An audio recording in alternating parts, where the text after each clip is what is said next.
just another day. Or almost. It was a typical afternoon, one of those that seemed to stretch on lazily. The sky was clear, the sun streamed through the tall windows of the elegant house, and silence filled every corner of the room as if time had forgotten to pass through there. Sarah, seated on her light linen sofa, idly flipped through a magazine. She was one of those women who had it all, at least on the outside. A big house, a well-tended garden, designer clothes, a full refrigerator. But inside, where no one could see, there was an emptiness. Ever since her husband left her 2 years ago, loneliness had become a silent tenant. It wasn't noisy, it didn't slam doors or cause a fuss, but it was there, always present. That afternoon, however, a detail pulled her from her distraction. The living room light was flickering. It was one of those small yet persistent annoyances, something simple, almost irrelevant, but somehow it symbolized something more. It's like even the house is starting to fail, she thought. She picked up her phone, sighed, and called a general services company. She asked for someone to come fix the wiring. She said she wanted something quick, practical, nothing major. And that's how, with an almost automatic gesture, the story began. Hours later, a simple car pulled up in front of the house. From it stepped a tall man with dark skin, a faded blue shirt, and a tool case in his hand. His name? Edward. He had entered many houses before. He had seen it all. People in a hurry, people who barely said good morning, people who treated him as invisible. It was just another job, another address. Sarah's house, with its white walls and well-kept flowers, seemed like just another one of those places where he would simply be the technician. Nothing more than that. But as he rang the doorbell and saw the door open, Edward felt something different. He couldn't explain it. It was just a feeling, a curious look perhaps. Sarah greeted him with a soft smile, not exaggerated but sincere. She seemed surprised. Perhaps she wasn't expecting him. Perhaps she didn't know how much a simple repair was about to change her life. While Edward examined the wires, Sarah watched him from afar. There was something about that man, in the respectful way he spoke, in the gentleness with which he moved things without making a mess, in his concentrated eyes, in his steady hands. It was just a repair, she kept telling herself, but her heart didn't understand simple logic. And it was then, in that seemingly mundane moment, that everything began. No fireworks, no epic soundtrack, just a common man in a beautiful house, and a lonely woman tired of living on autopilot. That day, the living room light would work again. But what neither of them imagined was that another, much brighter light was about to ignite within them. When Edward knocked on the door. He had left home early, as he always did, tools slung over his shoulders, his body already accustomed to the weight of routine. Edward was a simple man. He didn't complain about life, but he didn't romanticize it either. He worked because he had to, and because deep down he believed that doing his best, even in small jobs, was a silent form of dignity. The day's address was in a different neighborhood. Big houses, high walls, quiet gardens. Those streets weren't part of his reality. But he already knew the look of people in these places, always the same. That mix of indifference and vigilance, as if he were both invisible and suspicious. But he didn't let it affect him. Not anymore. He learned to smile with his eyes and lower his head when necessary. It was safer that way. When he stopped in front of house number 82, he took a deep breath. He checked his uniform, adjusted his tool case, and rang the doorbell. The door opened quickly. There she was, Sarah.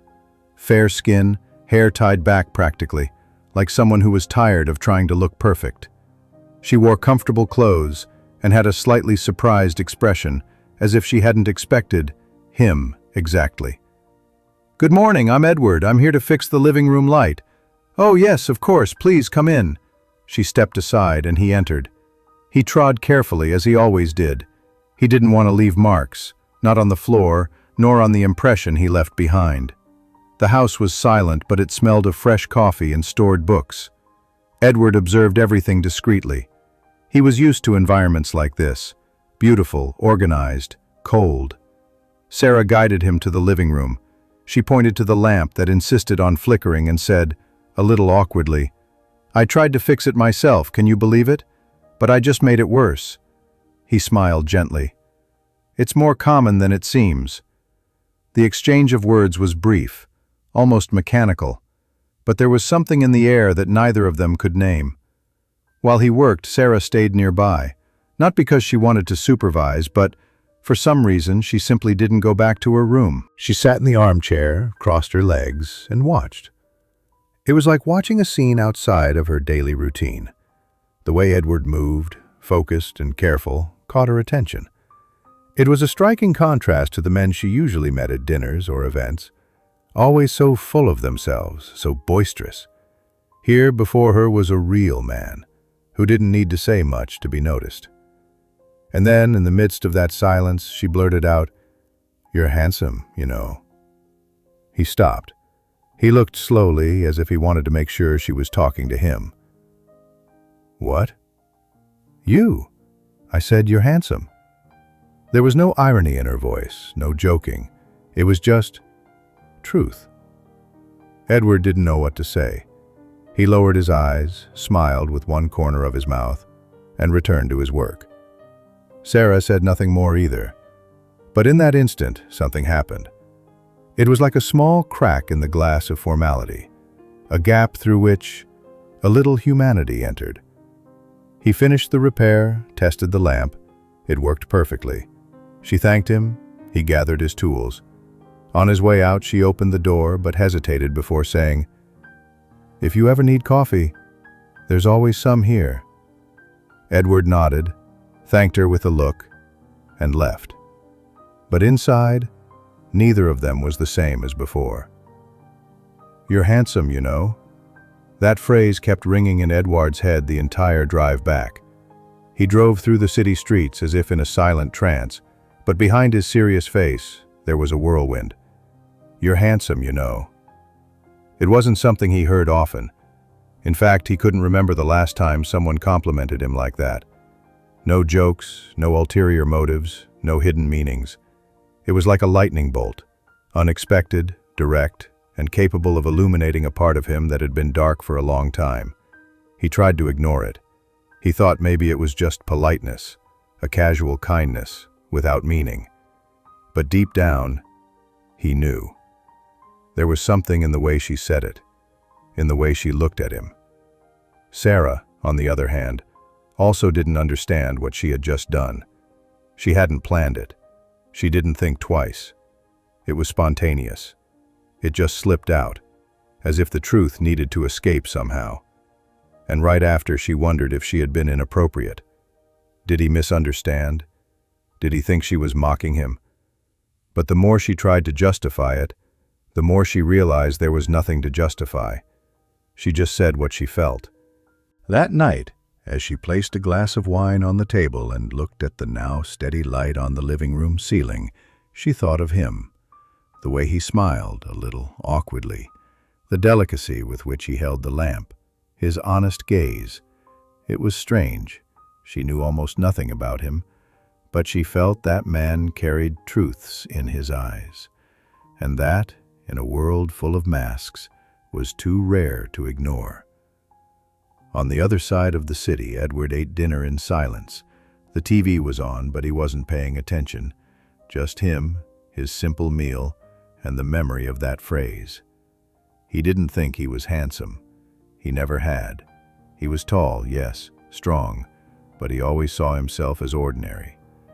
It was as if beauty wasn't a place he had access to. But now, someone had seen it. And it wasn't just anyone. It was a woman like Sarah, elegant, refined, from a world completely different from his own. And he didn't know what to do with that. The next day, Sarah woke up wanting to see the living room light on. She stood there for a while, just looking at the light that no longer flickered. But her heart, that was truly flickering. She thought about calling the company again, inventing some problem just to see if he would come back. But she gave up. It would be too forced. Edward, meanwhile, kept a mental note of that address, not because he intended to return, but because something inside him wanted to keep the memory of that afternoon alive. Both knew deep down that something had been planted in that encounter, something fragile, almost invisible, but that could grow if given space. And no matter how much they wanted to go on with life as if nothing had happened, the truth was that simple phrase, "You're handsome, you know," had done much more than compliment. It had opened a door, not a door to the house, but a door inside them. And now, neither of them knew how to close it. A coffee that changed everything. The next day, while organizing some papers in the kitchen, Sarah heard a notification on her phone. It was just a message from the maintenance company. "Hello, we'd like to know if the service performed yesterday was satisfactory." She smiled to herself. Satisfactory? The light was working, of course, but that wasn't what was on her mind. She hesitated for a few seconds, then replied, "Yes, the technician was very polite and efficient. Thank you." She typed, deleted, then wrote again, "By the way, is he available this week? I'd like to have another light checked." She wasn't lying. The hallway light did flicker from time to time, but deep down, she knew. It wasn't just the lamp she wanted to see again. On the other side of the city, Edward was on another job when he saw the request come in. He looked at his phone for a few seconds. He didn't reply immediately. "She wants me to come back?" he thought. Maybe it was just another job. Maybe he was deluding himself. But his heart skipped a little beat that he tried, unsuccessfully, to hide. 2 days later, Edward knocked on the door of the house once more. Sarah opened it with the same discreet smile. But now, there was something in her eyes, a mix of lightness and nervousness, as if she wasn't quite sure what to do with her own expectation. "The hallway light started flickering," she said, pointing. "I don't know if it's something simple." "Let's take a look," he replied in his usual calm tone. While he worked, she went to the kitchen. She didn't want it to seem forced, but she couldn't resist. "Would you like some coffee?" "Yes, I would." They were few words, but they carried much more than they seemed. She poured 2 cups and brought them to the living room. He finished adjusting the wiring, tested the switch, and sat on the sofa beside her. They sat there, both of them, for a while. No rush.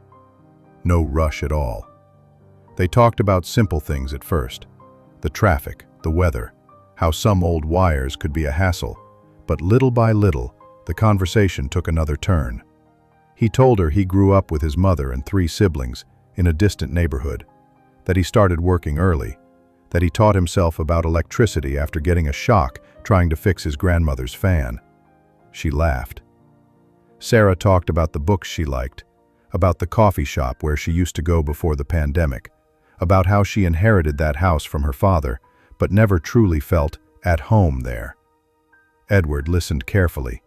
He didn't interrupt. He didn't pretend to understand everything, but he was genuinely interested. She felt that, and for some reason, she felt safe. Time passed without them noticing. When she looked at the clock, almost 2 hours had gone by since he arrived. "I think I'm holding you up from the rest of your day," she said, with a slightly guilty look. "Actually, today was my last job," he replied, smiling faintly. "You can let me charge extra for the coffee." She laughed, surprised by the joke.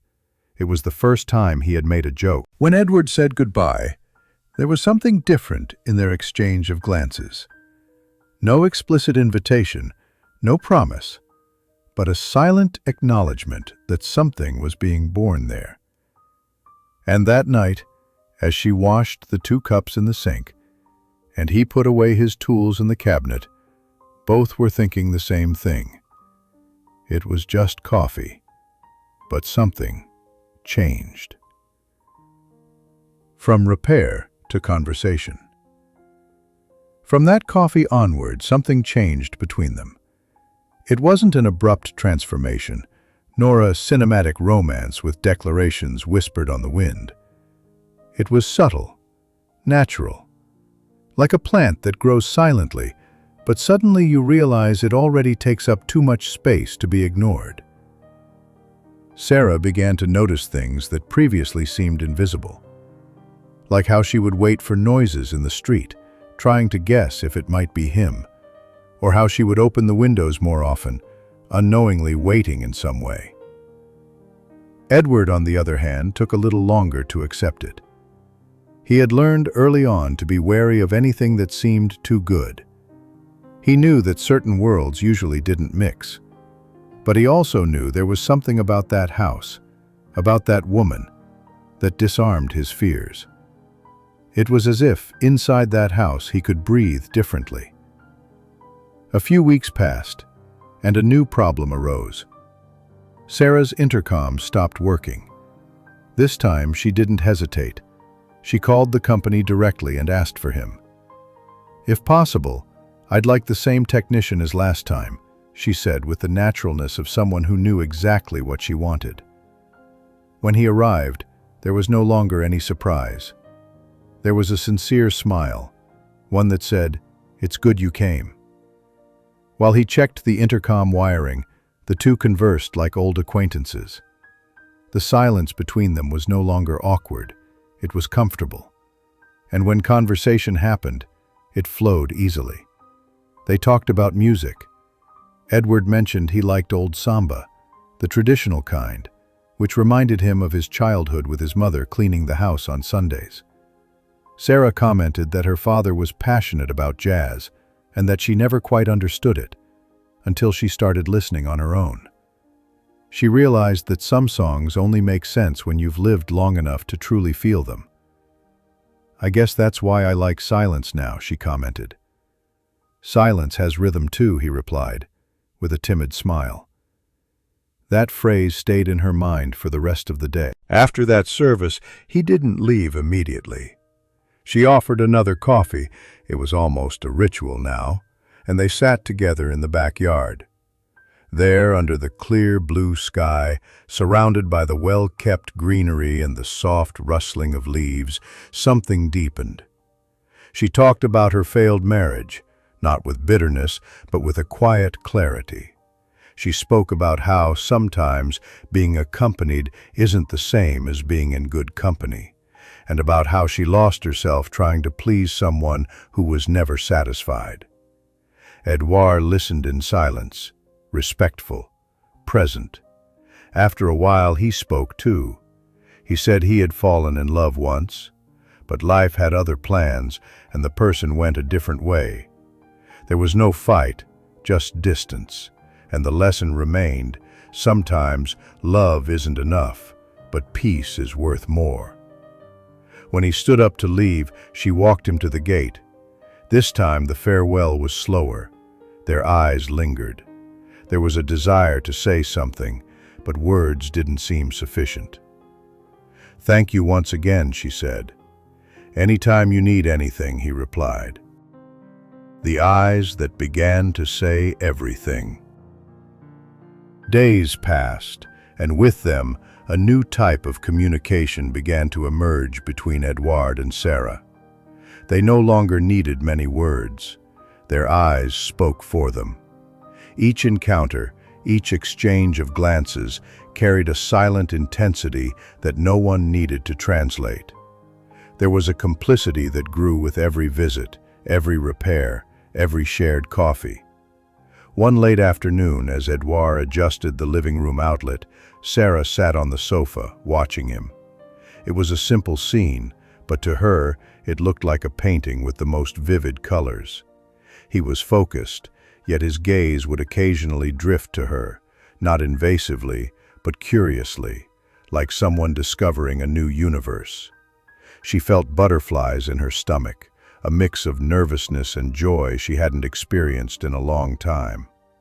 When Edouard finished his work, he turned slowly, and his eyes met hers. No words were needed, for in that look was everything that words might fail to convey. Sarah smiled, a shy and sincere smile that said, "I feel it too." Edouard responded with a look that blended admiration and respect, and a touch of hesitation. He wanted to go further, but the weight of insecurities seemed to tighten his chest. But that night, both realized that their eyes were more sincere than any conversation. They said what fear still didn't allow them to speak: desire, hope, fear, and also courage. As the weeks passed, their meetings became more frequent. Not just because of the lights, outlets, and technical interferences in the house, but because both sought to be close, even if it was just to share that complicit silence. Sarah began to realize that Edouard wasn't just the electrician who fixed her household problems, but someone who lit a different light within her, a light of truth, simplicity, and authenticity. He, in turn, felt he had found a safe haven in her, a space where he could be himself, without masks or judgment. One day, as they walked through the garden, the sky began to cloud over for rain, and they decided to sit on the bench under the porch. The weather was mild, and the first drops began to fall. Without quite knowing why, Edouard held her hand. It wasn't a grand gesture, but it carried a tenderness that surprised them both. Sarah looked at his hand, then at his eyes, which sought some sign. She smiled and gently squeezed the hand that held hers. In that moment, nothing more needed to be said. They knew that a new chapter was beginning. Their eyes no longer just said everything. They asked for more.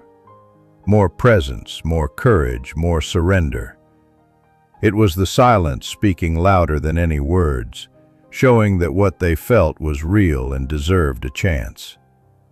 And so, step by step, light after light repaired, coffee after coffee shared, Edouard and Sarah began to illuminate not only her house, but also the darker corners of their own lives.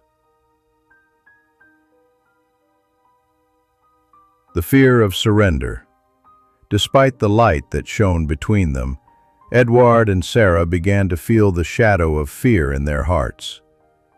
The fear that whispers in silence, that hesitates before taking the next step.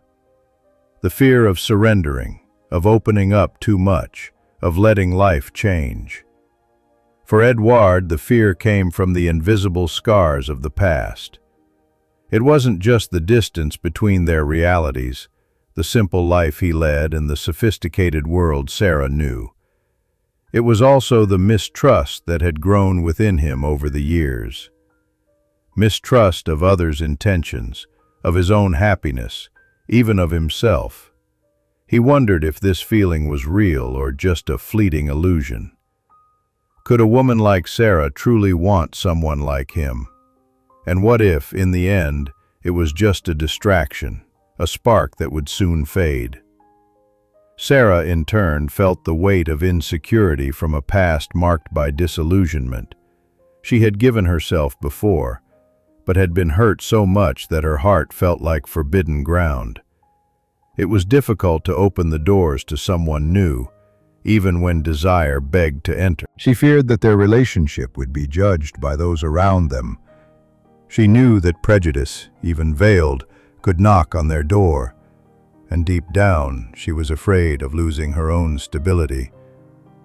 What they felt was intense, true, but fear insisted on making its home there. In silent encounters, amidst conversations between repairs and coffees, that apprehension was present. There was a day when, after a long service at her house, Edouard remained silent for minutes, staring at the wall. Sarah noticed that something was stuck inside him, but she didn't know how to help. "Are you okay?" she asked, her voice sweet but firm. He averted his gaze, swallowed what he wanted to say, and replied, "I don't know. It's just that sometimes it feels like everything is too fast, that I'm going to give in and get hurt." Sarah understood every word. She felt it too. But she didn't want to let fear control her. "I'm scared too," she admitted. "But sometimes fear is just an invitation for us to be brave." They remained silent, sharing that simple, profound truth. It was in that moment that they realized fear didn't have to be a wall between them, but rather a bridge built with patience, respect, and care. Both decided they would let time speak, without rushing. That love could be cultivated slowly, at the pace their insecurities allowed. And so, between repairs, coffees, glances, and conversations, they began to allow themselves to dream of a future where fear existed, but didn't rule. A future where they could be together, even with all the imperfections and challenges. Because in the end, what truly mattered was the courage to try, to open their hearts and let the light in. The first night together. The invitation came unexpectedly, almost shyly. After weeks of meetings, conversations, and silences laden with meaning, Edouard asked Sarah to dinner at a small restaurant in the city. It wasn't a sophisticated place, but it had a welcoming charm that perfectly suited the moment. During dinner, time seemed to slow down. Each word exchanged, each shared laugh, seemed to deepen the connection silently growing between them. Sarah felt her heart beat faster with every glance, every light touch of their hands. After dessert, as they walked along the sidewalk illuminated by the soft glow of streetlights, Edouard stopped and looked into her eyes. There was a mix of nervousness and courage in his gaze. Sarah felt her breath catch for an instant. "Can I walk you home?" he asked, his voice low, almost a whisper. "Of course," she replied, trying to hide the smile that threatened to escape. Arriving at the house, Edward helped Sarah with the key, and they stood for a moment at the door, unsure who would make the next move. It was Sarah who moved closer, breaking the silence with a smile. "Want to come in?" she said, almost an invitation for something more than just the house. He accepted, and there, in the warmth of her home, they both felt safe to let the night unfold. The atmosphere was different, more intimate and vulnerable. They no longer needed to hide what they felt. The fear was still present, but it was softened by the desire to allow themselves to feel. They talked for hours, sipping wine and sharing stories from the past, until their gazes began to cross with greater intensity. It was as if an invisible flame began to burn in their hearts. When they finally drew close, their touches were gentle, careful. Every gesture carried the promise of respect and affection. Sarah felt she was surrendering not just to a moment, but to a feeling that had been patiently growing.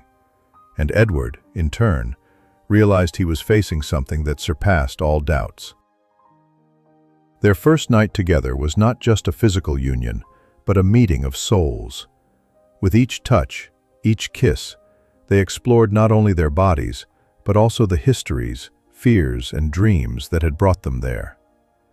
There were moments of silence, where only their eyes spoke, moments where their breaths mingled, and the world outside seemed distant, irrelevant. It was as if, in that room, time had stopped to make space for something truer and deeper. As dawn arrived, they fell asleep together, enveloped in an embrace that said more than any words could express. It wasn't perfect. There was the natural insecurity of those discovering each other, but it was real. The next morning, Sarah woke up and saw Edward sleeping beside her. For an instant, her heart filled with a silent joy, mixed with the certainty that this encounter had changed everything. Edward slowly opened his eyes, met her gaze, and smiled. In that smile, there was the confirmation that, despite their fears and differences, they were willing to try. And in that moment, on that quiet morning, a new hope was born. The hope that love can blossom, even in the most unlikely places, when two people decide to open up and surrender. The judgment of others. The light Edward and Sarah ignited together didn't just shine within her home. It also attracted the attention and, unfortunately, the criticism of the outside world. At first it seemed like a distant whisper, something they barely noticed. But as the days passed, the judgment of others became more apparent. Veiled comments, indiscreet questions, suspicious glances. Sarah, accustomed to a social circle where everything seemed calculated and controlled, felt the weight of this judgment faster than she imagined. Close friends began asking questions that, though disguised as curiosity, carried a prejudice difficult to ignore. "Are you sure this will work out? There's a very big difference between you two. Does he really suit you?" These words sounded like invisible knives, cutting at the confidence she fought so hard to build. But even so, Sarah didn't give up. She knew what she felt, and she wasn't willing to let go of it because of others' opinions. Edward, in turn, keenly felt the burden of being seen as the other. Doors that once seemed open suddenly began to close when people learned of their relationship. At work, some colleagues started acting distantly, and suspicious glances became frequent.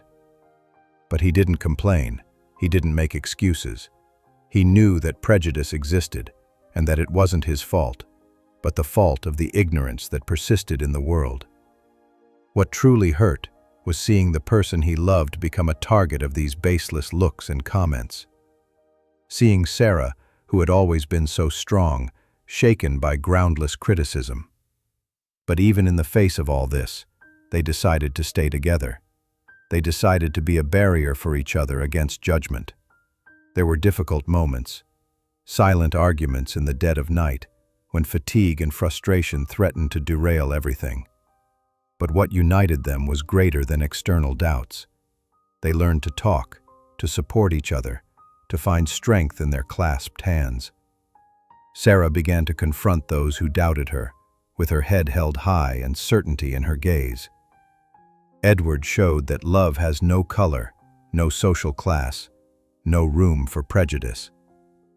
The world around them might try to extinguish that light, but they decided to be each other's lighthouse. Over time, some friends understood, others simply drifted away, and that was fine. Because deep down, Edward and Sarah knew they were building something true, something worthwhile, even with the challenges. And that living room light, which Edward had fixed at the beginning, became a symbol of the strength they found together to illuminate their own path. The future they chose. After so many lights fixed, so many conversations shared, and so many challenges faced, Edward and Sarah began to look to the future with renewed hope. It wasn't a perfect future, far from it, but it was a future they chose to build together, day after day, with courage and love. They knew the differences would remain, the color of their skin, their backgrounds, their histories, and that the world outside wouldn't always be kind. But for them, that no longer mattered as much as it once did. What mattered was what they had found in each other: respect, companionship, and a feeling that grew beyond words. Sarah, who once lived in a world of certainties and control, learned to open herself to the unexpected. She learned that love doesn't fit into patterns or expectations, and that true happiness lies in the simplicity of shared moments. Edward, who carried the humility of someone who had fought to get where he was, discovered that he could dream without fear, that he deserved to be loved exactly as he was, without masks or excuses. Together, they decided they would face whatever came, side by side, with the same strength as that first encounter when Sarah said he was handsome. Simple words, but they changed everything. They began to plan small projects, dreams that once seemed distant, a trip to discover a new place, a course for Edouard to expand his knowledge, a party to gather friends who truly accepted them. They also started talking about the possibility of living together, not immediately, but with the intention of building a home that belonged to both of them, where every light, every corner, reflected the story they were writing. There were challenges, of course, but now these challenges were met with the certainty that they weren't alone. With mutual support, everything seemed lighter, more possible. The love that was born in the simplicity of a repair became the foundation for a relationship that grew stronger every day. And this strength became an inspiration, not only for them, but for those who knew them. They learned that true love is not a fairy tale without conflicts, but a daily construction, made of small gestures, of patience, of the courage to overcome fear. And so, with the living room light always shining brightly, Edouard and Sarah continued to write their story. A story that began with an unexpected compliment and became a bond that no judgment could break. They chose a future where love was stronger than fear, stronger than doubt, stronger than any barrier. Because in the end, what truly matters is the courage to turn on the light, even when everything around seems dark. And that courage, that choice, is what transforms lives. This story reminds us that true love knows no barriers, that sometimes a simple phrase, "You're handsome, you know," can change everything, and that the courage to surrender, even when afraid, can ignite the strongest light within us.